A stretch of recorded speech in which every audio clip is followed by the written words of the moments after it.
Vote শুধু সময়ের অপেক্ষা, তাই সমস্ত দলের প্রার্থীরা একটুও সময় নষ্ট না করে দিন রাত্রি তাদের প্রচার চালিয়ে যাচ্ছে।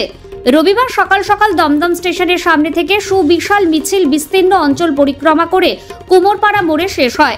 এবারের কংগ্রেস সিপিএম এর যৌথ প্রার্থী সুজন চক্রবর্তী, তাই কংগ্রেসের নেতা তাপস মজুমদার সহ প্রচুর কংগ্রেস সমর্থক প্রচারে সামিল হতে দেখা যায়। মিছিলে কর্মী সমর্থকদের মধ্যে উদ্দীপনার একটাই কারণ, এত জনজোয়ার সাম্প্রতিক সমস্ত মিছিলে যে দেখা যাচ্ছে ক্লান্তিহীনভাবে যেভাবে মানুষ মিছিলে অংশগ্রহণ করছেন, তাই তাদের দাবি দীর্ঘদিন পর লাল দমদম আবার বাম দুর্গে পরিণত হবে।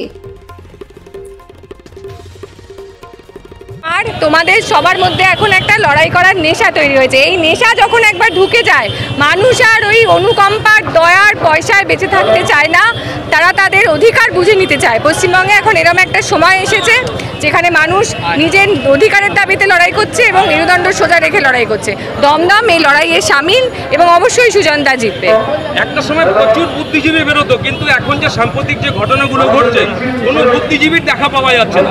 আমাদের যারা প্রার্থী তারাই তারকা, তারাই ভোট টানবে, আমাদের আলাদা করে বুদ্ধিজীবীর দরকার নেই। ঐশী কি বলবে দেখো। যেখানে যাচ্ছেন মানুষের ঢল, কি বলবেন? আজকে আমাদের দমদমে রবিবাসরীয় প্রচার ছিল, কয়েক হাজার মানুষ এবং রাস্তার দুপাশে মানুষের দারুণ উৎসাহ। আজকে আমাদের প্রচার যাত্রায় সঙ্গী ছিলেন বৃন্দা কারাত, সবাই জানেন, জাতীয় কংগ্রেসের এই জেলার সভাপতি তাপস মজুমদার, প্রাক্তন মন্ত্রী রেখা গোস্বামী, পলাশ দাস সহ আমাদের কলাকুশলীরা বিমল চক্রবর্তী, উষসী চক্রবর্তী, সুপ্রিয় দত্ত, সর্বভারতীয় ছাত্রনেত্রী জেএনইউর সবাই জানেন ঐশী ঘোষ, তারা সবাই, আরও অনেক মানুষ ছিলেন। আমি কার নাম বলবো আর কার নাম বলবো না আমি জানি না। দুপাশে মানুষ ভরসা জুগিয়েছেন, শুভেচ্ছা জানিয়েছেন। মানুষের সঙ্গে পরিচয় করতে করতে আমরা চলেছি। মানুষের চোখ মুখ বলছে বদলের হাওয়া বইছে দমদমে। গোটা রাজ্য বুঝতে পারছে একটা বিপজ্জনক অবস্থার মধ্যে গোটা রাজ্য। মানুষ রুখতে চায়, মানুষ বদলাতে চায়।